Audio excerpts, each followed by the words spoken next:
Alright, how do we solve this question? Question में यहाँ पे क्या दिया हुआ है, x gram of ethylene amine subjected to reaction with NaNO2HCl followed by water. Evolve dinitrogen gas evolve हो रही है which occupy 2.24 litre volume at STP। ठीक है, तो नाइट्रोजन की वॉल्यूम दे रखी है, एक्स की वैल्यू बतानी है आपको कितनी है। तो रिएक्शन समझते हैं पहले। इथाइल अमीन है आपके पास, तो ethyl amine is this compound CH3CH2NH2। ये इथाइल अमीन है। इसका आपने एक्स ग्राम लिया है, एक्स की वैल्यू बतानी है। अब इसमें क्या डाल दिया, NaNO2HCl।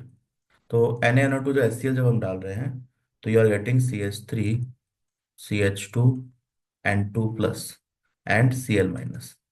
इसमें फिर आपने वाटर ऐड कर दिया, तो you get CH3CH2OH plus N2 gas release हो जाएगी। ठीक है, plus you will have some HCl। तो यहाँ पे जो N2 गैस रिलीज हो रही है, इसका वॉल्यूम दे रखा है। ठीक है, तो यहाँ पे ध्यान के रखना है, देखो इसके दो तरीके हैं। या तो इस रिएक्शन को आप कंप्लीटली बैलेंस कर लो, तो एक तो तरीका ये हो सकता है कि इसको हम कंप्लीटली बैलेंस कर लें। दूसरा तरीका क्या हो सकता है कि एटम्स को हम इंडिविजुअली अकाउंट कर लें। ठीक है, तो देखो यहाँ पे हमें क्या दे रखा है, नाइट्रोजन 2.24 मोल्स ऑफ नाइट्रोजन निगर निकालना है। तो क्या करना पड़ेगा, नाइट्रोजन का वॉल्यूम है 2.24 लीटर STP पे।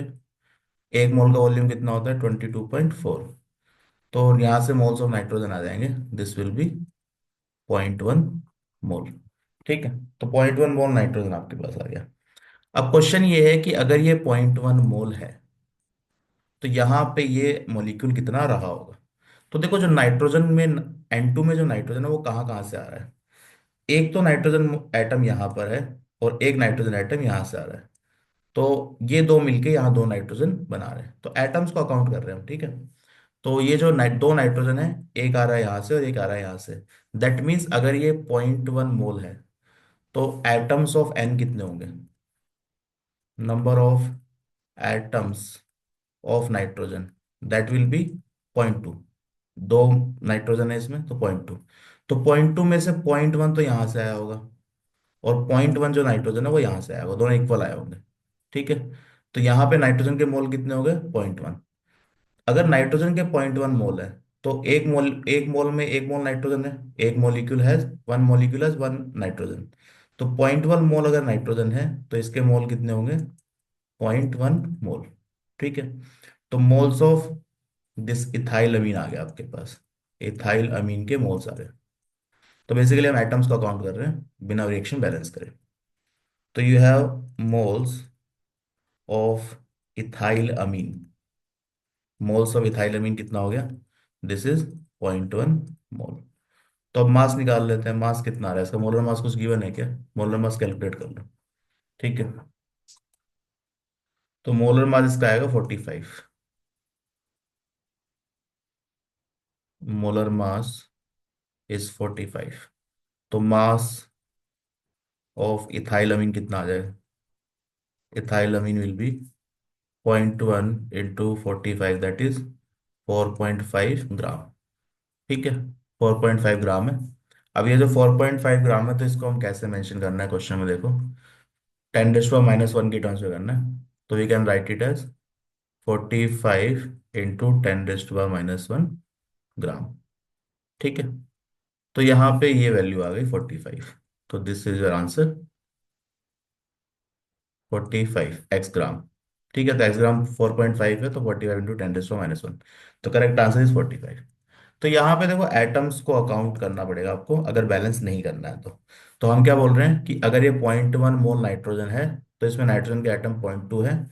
तो आधे यहाँ से आए होंगे इस नाइट्रोजन से, और आधे यहाँ से आए होंगे, तो 0.1 मोल ये नाइट्रोजन आया होगा और 0.1 ये आया होगा। तो यहाँ पे अगर ये 0.1 मोल नाइट्रोजन है, तो ये कंपाउंड भी 0.1 ही होगा, क्योंकि 1:1 रेशियो है, एक मोल में एक मोलिक्यूल में एक नाइट्रोजन है। ठीक है, तो इफ दिस इज 0.1, मॉलिक्यूल भी कितने होने चाहिए, 0.1 मोल। नाउ, तो बेसिकली हम यहाँ पे क्या बोल रहे हैं, moles of ethylamine is equal to moles of nitrogen in ethylamine. तो 1:1 रेशियो।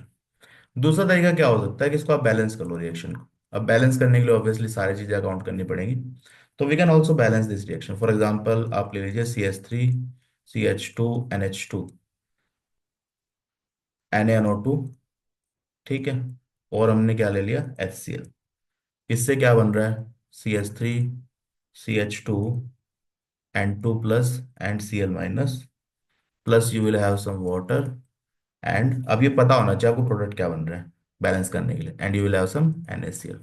तो बैलेंस करने के लिए कार्बन तो देखो बैलेंस्ड ही है, you have Na NO2 HCl, Cl 2 दिख रहे हैं तो 2 HCl लिख सकते हैं यहाँ पे, ठीक है।